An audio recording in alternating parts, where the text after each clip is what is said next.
Welcome back. You're in the C-Space studio here at CES 2023. I'm James Kotecki, joined by Carly Zip of Amazon Ads. You are the Global Director of Brand Marketing at Amazon Ads, and we're so glad to have you. Thank you for joining us. Thank you for having me. So define the scope of what you're working on. Can you give us some numbers just to kind of ground this conversation about Amazon Ads? Sure. So Amazon Ads really is an extensive player in the game. We have a lot under our portfolio, anything from sponsored display that you're seeing on your Amazon app, over to Twitch, the things you might see when you're thinking of some of the Alexa products. There's a vast array. So you think about everywhere that Amazon is and the ability to reach customers where they are, and that's what Amazon Ads does. Are people, probably not at CES, but are some people surprised by the scope of this? Because they're using Amazon products and there is advertising obviously integrated into that, but is it something that people are aware of sometimes, or maybe they're a little bit surprised by the scope of it?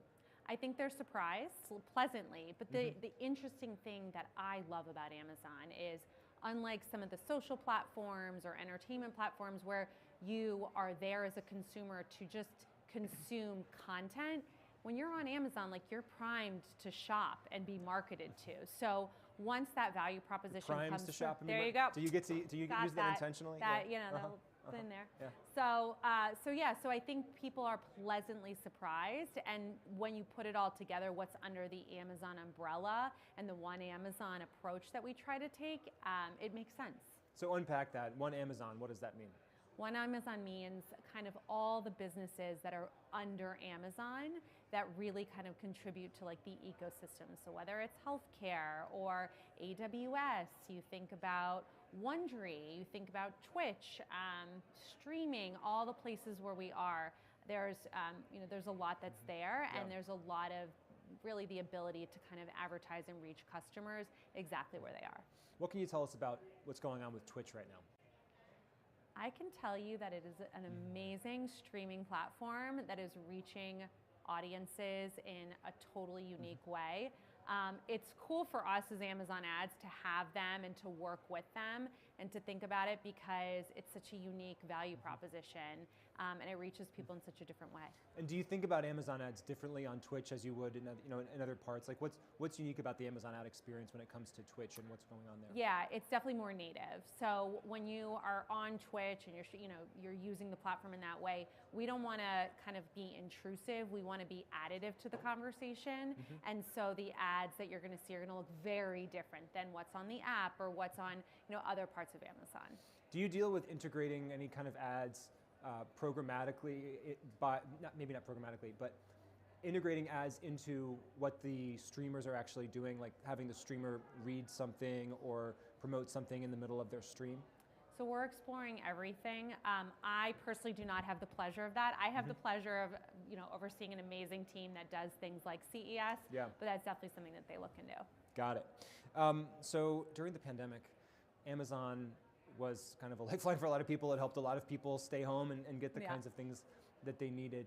How are you thinking about the future of work right now? It seems like everybody's got a different vision for that, and obviously the amount of time that people spend on Amazon as they go throughout whatever this new shape of their lives and work is going to have it's going to be a big determining factor of the success of Amazon Ads. So then how do you think about how people's lives are changing and rebalancing in this kind of wild west of, are we home, are we out, or what are we doing?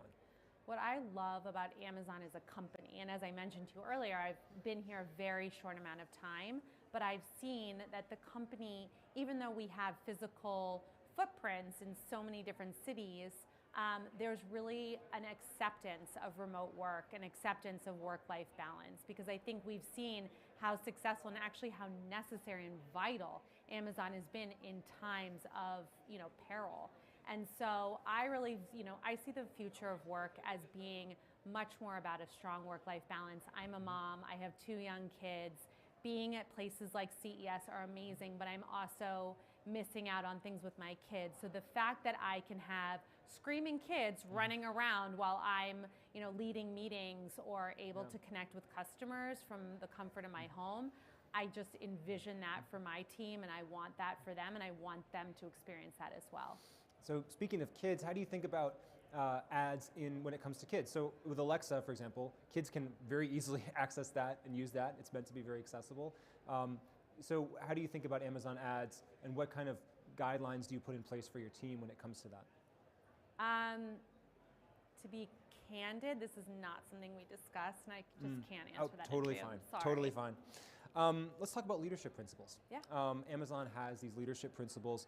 What do those mean, and what's your favorite? Yeah, so we have 16 leadership principles, just a few, and they really guide us and kind of how we think about our business, how we think about interacting with one another, how we think about leadership in general. And for me, I really try to lean into certain principles at certain situations. So I think at a time that we're in right now, 2023 is a year of scaling back. Yeah. There's been a lot of investments that have made, the economic, the tides are shifting a little bit. So one of our principles is frugality.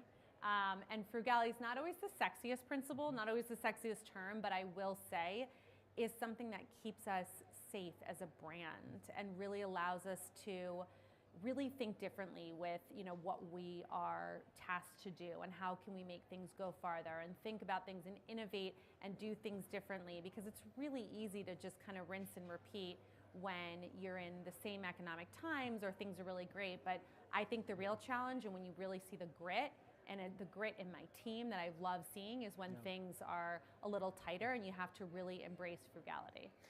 Your ad partners may also be thinking about frugality as well. They have a lot of choices on where they spend their money. What's your pitch to them for why they should continue to work with Amazon ads? So I think we really, we have trust and efficiency that we really lean into as kind of like staples of our brand. And I definitely think in economic times that are a little bit harder, you want to work with a brand that you can trust, that transparency is there, that trust is there as a brand, and that provides efficient but exciting solutions for them. We're here at CES in person. It's 2023. How does it feel to be doing this in person? It feels amazing. And how many CESs have you been? I know you're new at Amazon, but how many CESs have you been? I have been to 14 CESs, wow. Which is like probably dating myself quite a bit. But I think this is the most exciting one because we're back. Nobody's like worried about, needing to pull out. I think people are being safe and comfortable at their own level. But for me, what's most exciting is seeing my team in person, seeing how they work together and interact with each other and with customers, and hearing from customers. Like, it's great to really hear from customers and understand what their pain points are and how we can meet them. Can we talk about streaming for a second? Do you deal with Amazon ads in the streaming sense? A little bit, but probably can't talk about it. No problem. I had a Lord of the Rings question, but maybe I would get too into the weeds with that. 2023 will be the year of blank. Innovation. Love it. Yeah. Well, Carly Zepp of Amazon Ads, thanks so much for joining us here in the C-Space studio. Thank you for having me. And thank you so much for joining us. I'm James Kotecki. It's CES 2023. The conversations continue here in the C-Space studio. Keep it here.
This is the C-Space studio here at CES 2023. I'm James Kotecki, joined by a woman making her triumphant return to the C-Space studio, CEO of Ampersand, Nicole Pangus. Thanks so much for joining us again. Thanks for having me, James.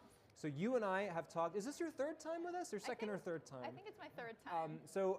I have a sense of what you do and what Ampersand is, but can you just remind folks, can you level set for us, what does the brand mean at the beginning of 2023 here? Of course. Well, Ampersand is it's a television advertising company. We're a joint venture owned by Comcast, Cox, and Charter. And historically, our company sold national spot and television, which basically means multi-market local television advertising.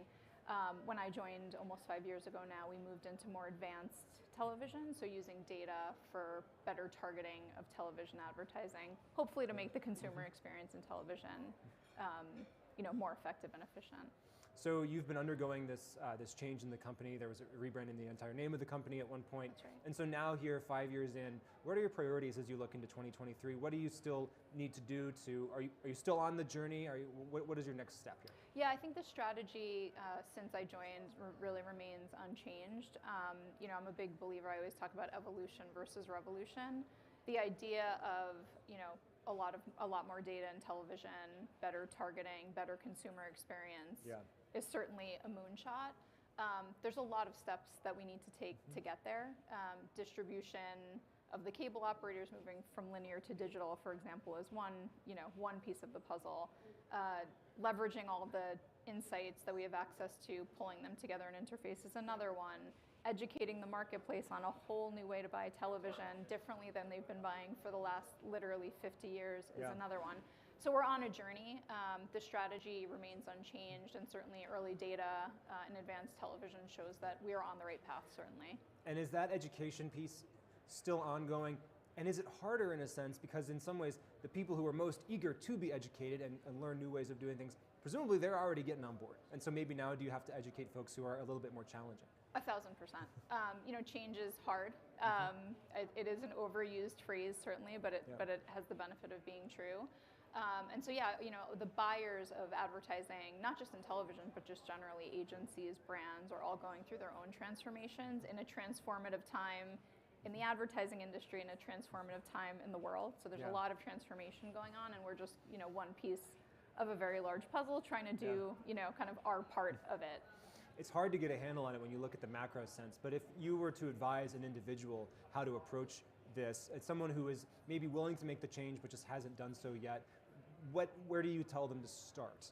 Yeah, so a lot of it is, a lot of what we do is around just consultation with brands and agencies. What are the biggest problems? It sounds so cliche, but what are your biggest problems? And to the extent that we can help a brand or an agency on behalf of their brand solve for those problems, even just one at a time, that is progress. And that's what I mean by evolution. It's impossible to kind of take the way you've done something for decades and just kind of say like, okay, we're going to do it like this tomorrow. That's not the way the world works, even though we'd like to think that way. So that's a lot of what we do, solve pieces of sort of the larger puzzle. Is there a specific example of a campaign or a piece of advertising that represents something going right that you can think of? Yeah, there's a lot. In television, there's a lot of discussion within the television advertising world of streaming having a very high, if you watch any streaming service, there's a high frequency of the same advertisement over and over and over again, and it's really sort of a bugaboo of a lot of folks.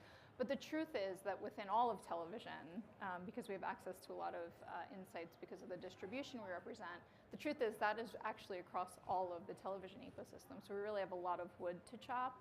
So just an example, to your point, is we go to a brand or an agency and say, hey, based on the television that you're buying today, you're trying to, reach this certain demographic, these certain characteristics of people, but actually, based on the data, here's what you're actually doing. But here's a way that you can start moving toward what your actual goal is, and we can implement that for you and help. So it's a much lighter lift when you're not trying to boil the ocean to say, on this campaign, you could have performed 25% better, gotten 25% more efficacy of the campaign based on the audience you wanted to target if you simply did it this way. And we kind of give them the playbook, And that's like a nice way to start segueing into this different way of buying. And does it turn out that that's a better consumer experience as well? Because I'm wondering, if I hear an ad a million times, sure, I'm annoyed by it. I may even vow that I'll never buy that product. However, maybe there's something in my subconscious where it's actually a good idea for the advertiser to annoy me, even though I hate it as a consumer. So are the consumer's incentives and the advertiser's incentives actually aligned here? Yeah, so the answer is they should be. And to your point,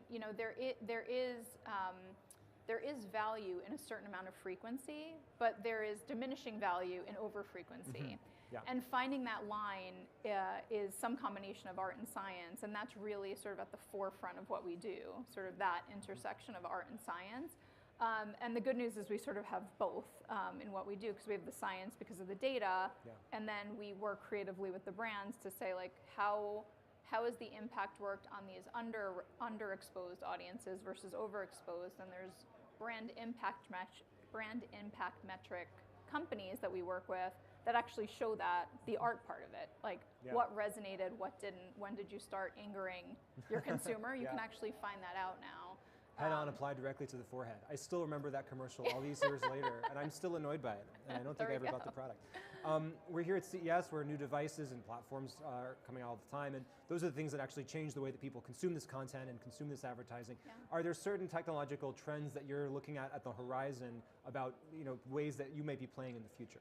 Yeah, well, the hardware part for us, we're very neutral to the hardware, because for us it's about finding consumer wherever they're actually consuming the content that we represent. So the hardware part is fascinating, certainly, but really it's the distribution that matters to us the most. Distribution on any device that can be accessed for premium video.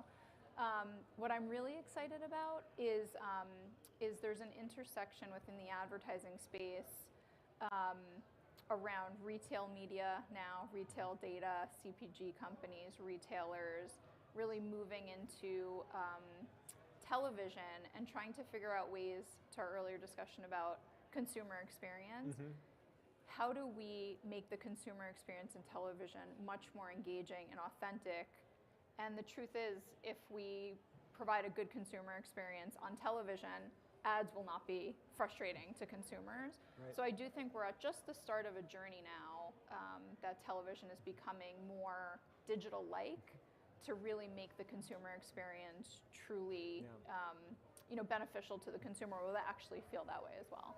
And do you look at ways to connect their experience watching something on television with then they go into the store, or then they go onto the website and they have that kind of connected, seamless experience where they're seeing the ads follow them in a polite way? Exactly. Yeah. I think that's right. And obviously the world from a privacy perspective is moving very, very quickly as well. Consumer privacy, you might have seen the legislation in Europe the case that just got put down, I think it was last week. So there's a lot moving in privacy across the globe, but certainly in the United States. I think that's actually a really good thing for consumers, because I think brands will have to be very thoughtful about how they leverage their relationship with their consumers to provide an exceptional experience, because opt-outs are becoming, opt-ins are becoming sort of the norm, not the exception, and so there's so much moving in the privacy world. And I think actually, for the advertising industry, but certainly as a consumer as well, with my other hat, I think the combination of all the things happening in this space, in 5 years from now, I think we're going to be in a very different and better world around advertising and targeting to the consumers. Because it's based on a more permission-based relationship. Correct. Yes, and to that extent, it will be more relevant. Yeah. Yeah. Do you think about the experience of watching TV in the metaverse, whatever that means? Do you think about that term? I'm gonna sound like I'm not. I feel like I try to lean in on new technology, but I do think the metaverse. There's a lot there. I think there is a place for the metaverse. I think there's a lot more talk than actually what's some of it right here in the C Space studio. Yeah. And so I'm not saying that there's nothing.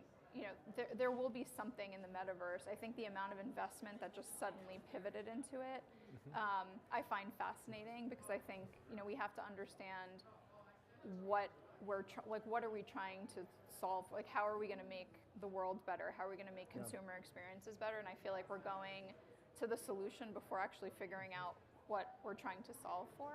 Yeah. It's certainly not my expertise, but just kind of somebody in the advertising space and somebody who kind of follows it. I'm just intrigued by what that is going to look like. It is intriguing. A lot of different answers about the metaverse here in the C-Space studio. It's been interesting. What do you think? To me, it's like the new crypto in a way. Like there's a lot of discussion about crypto a few years ago, and that sort of played out. So we'll see. Exactly. Yeah. Something that you believe? Is there something that you believe technology won't change in the next 10 years in your business? I do. I mean, just coming to CES after a couple of years of not coming to CES before the pandemic, I think, despite the narrative of we could do everything through computer screens, I think, shows like CES, the importance of and the value of having in-person collaboration and communication is not going to go away, period, end of story. I think people in the end need to physically be with other people. Although you could argue at CES you might be around people too much during the day. But I don't think that that's going to change in our world or in our business. I think in-person collaboration and communication is going to not change. Technology is going to change the way we communicate through text and other things, but I think from a business perspective, in-person is always going to be the ruling factor of relationships.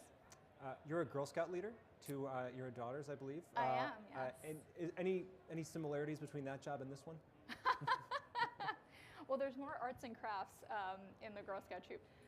Look, I think, of course there are, right? Because, if you're leading anything, you want to try to lead by example and just kind of show what I'm a big believer. It's like you act the way you want the world to look like, sort of outside of you. I do the Girl Scout thing for very selfish reasons, which is it's a good way to sort of feed my own soul. I was a Girl Scout myself, and I do think teaching the next generation about giving back to society is critical and probably undervalued now in a way that it probably wasn't when we were growing up. And sometimes maybe running a meeting in the business world requires some of those Girl Scout attention tactics. Just it does. Get people's attention, focus on this. Including cookies. Yes. Cookies go into Girl Scouts, cookies go into business Cookies meetings. will solve it. And Exactly. cookies go into privacy discussions in the technology world as well. They do. Nicole Panga, CEO, Ampersand, thanks for coming back to the C-Space studio. Thanks for having me. And thank you so much for watching. This is CES 2023. We are live here in the C-Space studio for the rest of the day. I'll be talking to more leaders. Don't go anywhere. I'm James Kotecki. Thanks a lot.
Hey, welcome back. You're in the C-Space studio, sponsored by Salesforce here at CES 2023. I am James Kotecki, and I'm joined by a Super Bowl champion, Jen Prince, Chief Commercial Officer of the Super Bowl champion, LA Rams. Thanks so much for joining us here. Of course, James. So, Chief Commercial Officer at an NFL team, what does that mean? What do you do day to day? That's a great question. So, I started December 1st. It was the first time that the Los Angeles Rams brought in a chief commercial officer, which is essentially creating partnerships that span across working with brands to technology partners and thinking about how can we catapult our business forward, but by way of other brands getting to sit alongside the Los Angeles Rams. And so commercially, we are working with partners, and we go very deep in our partnerships. So we do not call our team sponsorships, for example. Okay. We call ourselves partnerships. We're a team of almost 35 people strong, and we are very excited about the conversations that we've had and the partnerships that we've developed, plus what is to come in the future.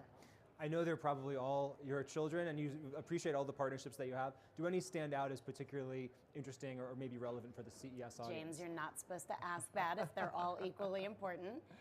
We have almost 90 partners, and we have, from a few years ago when we opened SoFi, we have our founding partners, our naming rights partner in SoFi, for example. But really, when we think about the categories of companies that want to connect with us, it really does span across everything from auto to technology to travel, media and entertainment, and more. So I do love them equally. They all play a role in how we get to show up because we're sitting alongside of them. And so they all really stand out.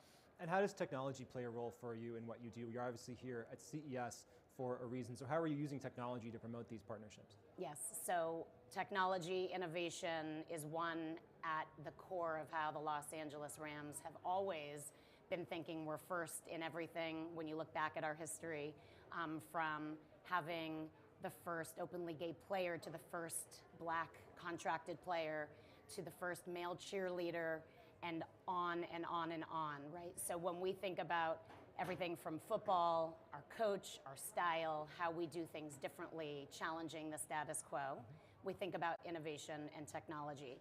And so we showed up at CES, which is not as expected for a sports team, yet we are using innovation throughout the fan journey, how we think about our brand, the types of partners that we're aligning with, how we are operating, and really touch points and engagement with consumers. So CES has been really meaningful for us to not only think about the next technologies that are going to make us better and smarter with how we engage from the football field to with fans, partners alike, but also just how to stay ahead of the curve, think differently, and be defiantly original in our thinking. What are some of those technologies that you think fans will get to experience in the coming years that will change and elevate the brand experience? Yeah, so when you think about game day as an example, which is our season, right? And our season is about to end, and we have to think about the off season and 365 and our touch points with fans because they never sleep, they never take breaks.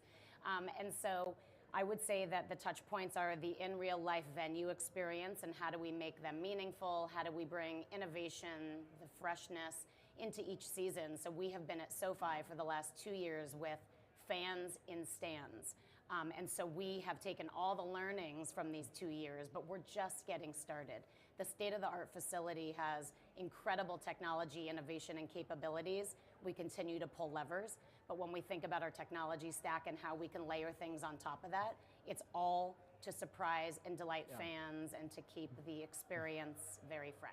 Do you use the term metaverse and how you're thinking about the future? We talk about that a lot here in the C-Space studio. If so, what does that mean and kind of what are you thinking along those lines? Yeah, so we definitely think about the metaverse.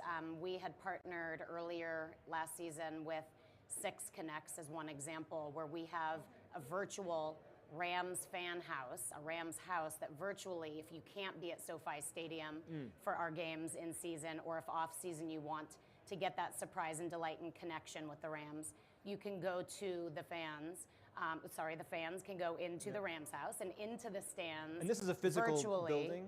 No, oh, this it's is all in the virtual. metaverse, Okay, so it's cool. all virtual. Cool. And so it's just this nice enhancement and complement to being in the building. And for those of the fans who can't be there or those who are interested in seeing SoFi Stadium, you can get into the culture and the ethos of the Los Angeles fans, Rams with the with Six Connects and with everything that really matters. And we're creating other metaverse-like experiences, which is even just when we think about AR, which is also why we are here, is how we're using AR as this incredible enhancement to the experience of what you see and what meets the eye versus what you can through a screen, and how we're democratizing the way that AR impacts our fans as well. And this would be for folks who are at the game, they can look onto the field and see different overlays and things like that. Yeah, so with our partnership with Around, we have tested this season when you're in the stadium, you can use their app, which we're prompting you to from our infinity screen. Yeah. And then when you're sitting there, you can see more from your actual seat and location. But for those who are not at SoFi Stadium on game day, we had another experience. So it was a choose your own adventure through the app Around to then see SoFi Stadium from afar as well.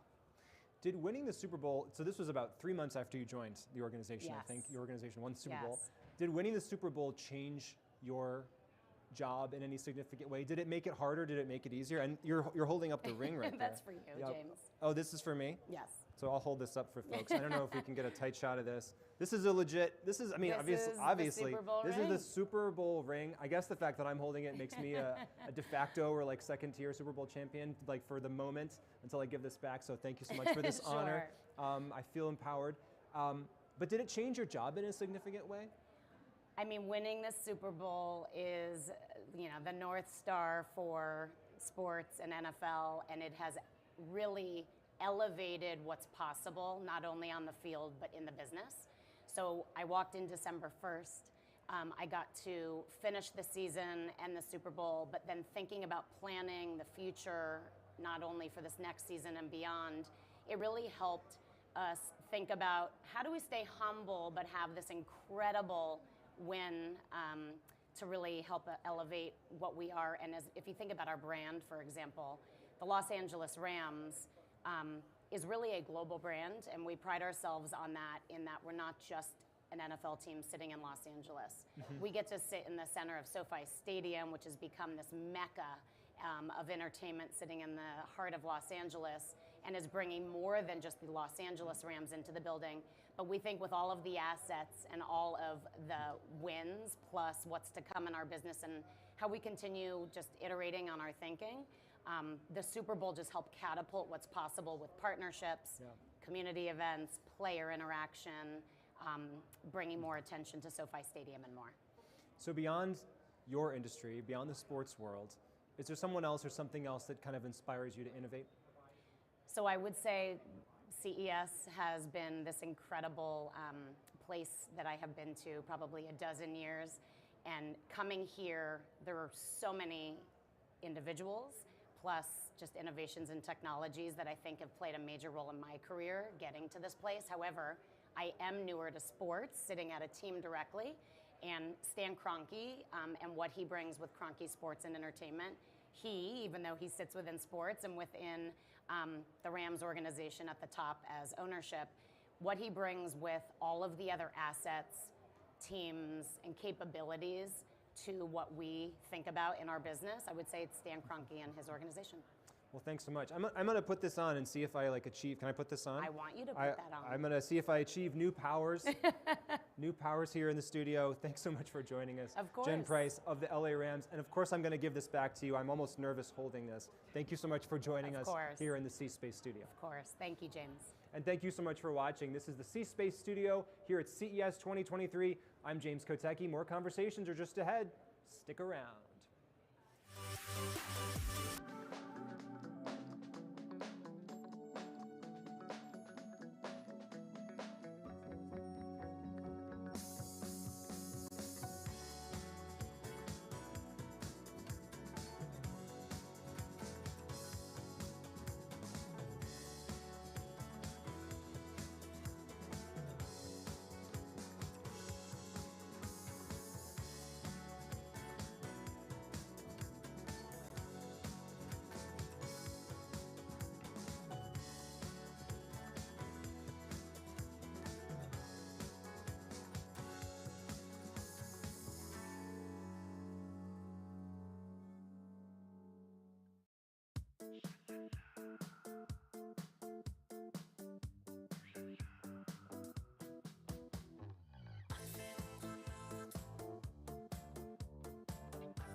This is the C-Space studio here at CES 2023.